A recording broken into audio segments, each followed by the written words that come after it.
আসসালামু আলাইকুম। আশা করছি সবাই ভালো আছেন, সুস্থ আছেন।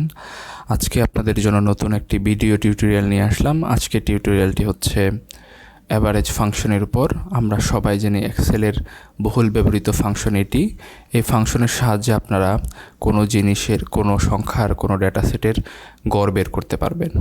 তো আমরা দেখি কিভাবে এটি ব্যবহার করতে হয়।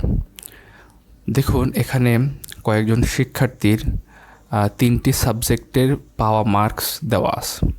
বাংলা, ইংরেজি এবং ম্যাথে প্রত্যেকটা শিক্ষার্থী কত কে পেয়েছে তা দেওয়া আছে। সো এখন যদি আমি চাই যে ইমরান নামক যে শিক্ষার্থী, তার যদি আমরা বাংলা, ইংরেজি এবং ম্যাথে যে মার্কস পেয়েছে এটার গড় মার্কস বের করতে চাই, গড়ে সে কত পেয়েছে সেটা যদি বের করতে চাই, তাহলে আমার কি গড় অ্যাভারেজ ফাংশন দরকার হবে। এক্সেলে গড় বের করার জন্য যে ফাংশনটা ইউজ করা হয় সেটা হচ্ছে অ্যাভারেজ ফাংশন। এটা মনে রাখার উপায় কি, আমরা জানি গড় ইংরেজি হচ্ছে মিন বা অ্যাভারেজ। সো গড় বের করতে হলে অ্যাভারেজ ফাংশন ইউজ করতে হয়। তেমনইভাবে যদি জাহান, আরাফাত, জুবায়ের এছাড়া বাকি সবার ক্ষেত্রে একই নিয়ম প্রযোজ্য। যদি আমরা গড় বের করতে চাই তাহলে অ্যাভারেজ ফাংশন দিয়ে বের করতে পারবো। তো গড় বের করার নিয়ম কি? প্রথম হচ্ছে অ্যাভারেজ ফাংশনটা লিখতে হবে। তো আমরা জানি, আমরা যেহেতু এই ঘরে হচ্ছে এই তিনটা জিনিসের গড় যেহেতু এখানে বের করব এই অ্যাভারেজ ঘরে, সো এখানে আমরা ইকুয়াল সাইন দেব, ইকুয়াল সাইন দিলাম। তারপর কি লিখতে হবে, যেহেতু আমরা অ্যাভারেজ করব তাহলে অ্যাভারেজ লিখব, AVERAGE। দেখেন, খানিকটা লেখার পরেই কিন্তু এখানে একটা সাজেশন চলে আসছে অটো। সো এই যে এই সাজেশনটা অ্যাভারেজ, আপনি চাইলে ওই সাজেশন উপরে ডাবল ক্লিক করতে পারেন অথবা আপনি কিবোর্ডের ট্যাব বাটনে প্রেস করতে পারেন। সো আমি এখানে ডাবল ক্লিক করলাম এই অ্যাভারেজ লেখাটার উপরে। করার সাথে সাথে সে অটোমেটিক ফার্স্ট ব্র্যাকেট নিয়ে নেবে এবং লেখাগুলো, এই যে আমার যে এভারেজ লিখলাম এই লেখাগুলো সে ক্যাপিটালাইজ করে দেবে। এখন সব স্মল লেটারে আছে, তখন সে ক্যাপিটালাইজ করে ফেলবে, কারণ আমরা জানি ফাংশনটা বড় হাতের AVERAGE ক্যাপিটাল। সো এই জায়গা থেকে সে অটোমেটিক সে ক্যাপিটালাইজ করে নেবে। আমরা এখন ডাবল ক্লিক করছি এর উপরে, করার পর সে অটোমেটিক ক্যাপিটালাইজ করে নিছে এবং ফার্স্ট ব্র্যাকেট নিয়ে নিছে।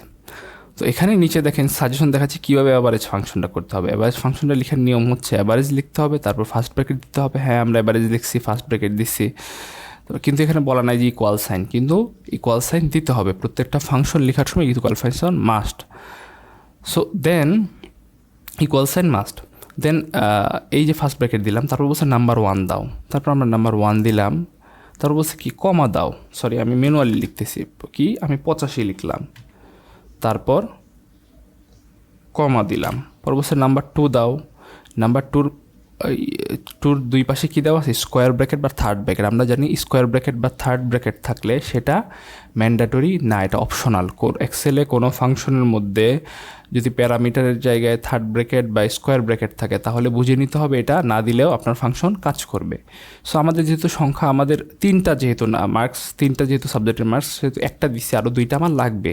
সো পরবর্তী নাম্বারটা আমি দেবো, পরবর্তী নাম্বার কত, 72, এটা লিখ 72 কমা থার্ডে বলতেছে যে, পরে বলছে যে এটা এখন করে গিয়ে এটা এখন বোল্ড হয়ে গেছে লেখাটা। এটা আগে হচ্ছে ছিল, বোল্ড ছিল, নাম্বার 2টা বোল্ড ছিল। নাম্বার 2 যেহেতু কাজ শেষ, কমা দিয়ে দিয়েছি, তখন নাম্বার 3তে এটা বোল্ড হয়ে গেছে। সে নাম্বার 3 দাও, নাম্বার 3 কত আমাদের 68 দেওয়ার পরে এখন আমাদের আর কোনো নাম্বার নাই। সো সে আরও বলতেছে নাম্বার 4 দিতে পারো, তারপর কমা দিয়ে আরও দিতে পারো, ডট দিয়ে বোঝাচ্ছে তুমি অসীম পর্যন্ত যেতে পারো, সমস্যা নেই। কিন্তু আমার তো আর নাম্বার নেই, আমার নাম্বার শেষ। সো আমি কী করবো, তারপর শেষে বলছে তুমি একটা ব্র্যাকেট দিতে হবে তোমাকে। সো আমি এখন ব্র্যাকেটটা দিলাম, ব্র্যাকেট দিয়ে ক্লোজ করে দিলাম। দেখেন এখন কিন্তু সাজেশন চলে গেছে, মানে আমার কাজ শেষ। এখন আমি যদি এন্টার চাপি তাহলে অটোমেটিক এর গড় বের হয়ে যাবে। সো এই যে এখন এন্টার চাপলাম, চাপার সাথে সাথে তার কি গড় বের হয়ে গেছে। অর্থাৎ ইমরানের তিনটা সাবজেক্টে গড়ে মার্কস হচ্ছে 75, সে গড়ে 75 করে পেয়েছে। তেমনইভাবে যদি আমি এরকম দেখতে চাই যে জাহানের কেমন, সো এটা একটু অল্টারনেটিভ ওয়েতে আমরা করব। হ্যাঁ, একটু ফাস্টলি করব। সো কি আমরা আবার ইকুয়াল দিলাম অ্যাভারেজ,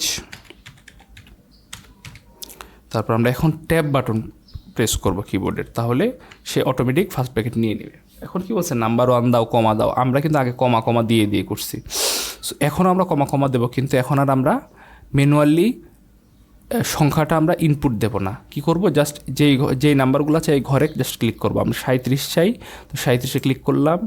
তারপর কমা দেব, নাম্বার 2 চাচ্ছে, তারপর আবার 50-এর ঘরে ক্লিক করলাম, কমা দেব, তারপর হচ্ছে আরও এই লাস্টের 50 আমার দরকার আমাদের থার্ড নাম্বার হিসেবে, এটা দিলাম, দিয়ে বলছে কি শেষে বলছে ব্র্যাকেট ক্লোজ করতে, সো ব্র্যাকেট ক্লোজ করলাম।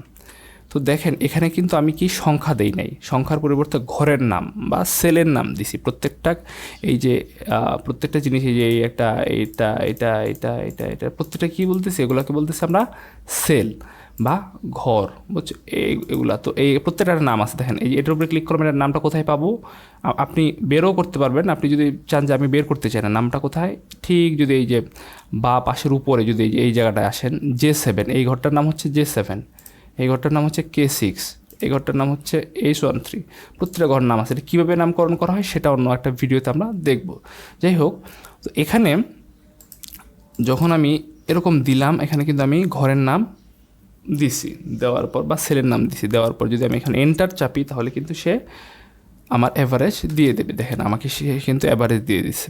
আগের বার করছি যেই সময় লাগছে, এখন এর থেকে আরও কম সময় লাগছে, একটু ফাস্টার এটা।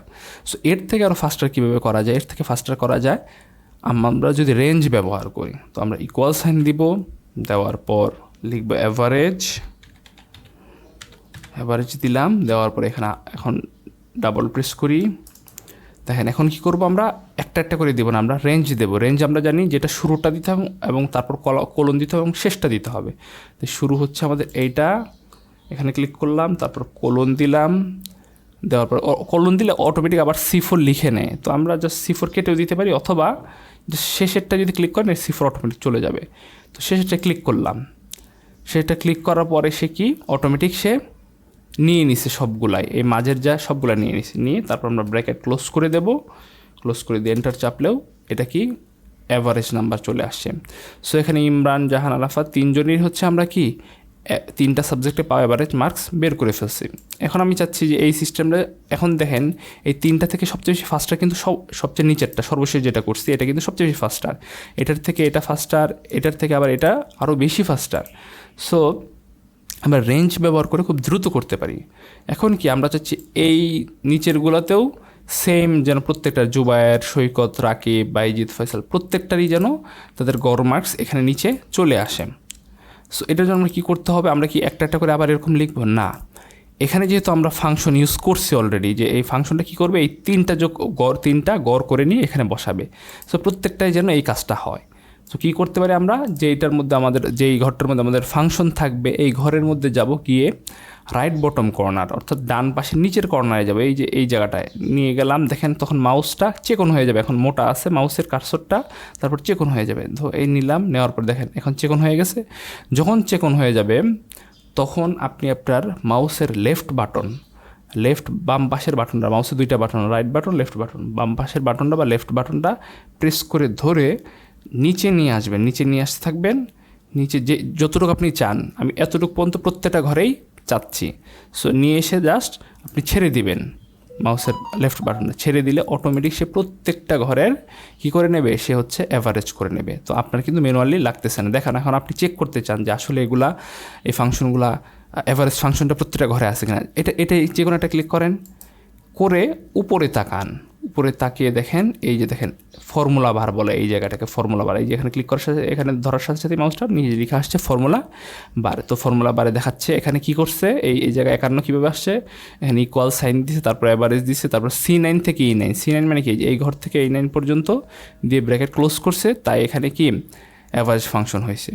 সো এভাবে আপনি খুব সহজেই অ্যাভারেজ ফাংশন দিয়ে, এক্সেল অ্যাভারেজ ফাংশন দিয়ে আপনি খুব সহজে অ্যাভারেজ করতে পারবেন। আশা করছি এই অ্যাভারেজ ফাংশনটি আপনারা আপনাদের দৈনন্দিন অনেক হিসাব নিকাশের কাজে ব্যবহার করতে পারবেন এবং এই যে টিউটোরিয়ালটি আপনাদের অনেক বেশি বোধগম্য হয়েছে আশা করছি। পরবর্তী কোনো টিউটোরিয়ালে নতুন কোনো বিষয় নিয়ে দেখা হবে। সে পর্যন্ত ভালো থাকবেন, সুস্থ থাকবেন। আসসালামু আলাইকুম ওয়া রাহমাতুল্লাহ।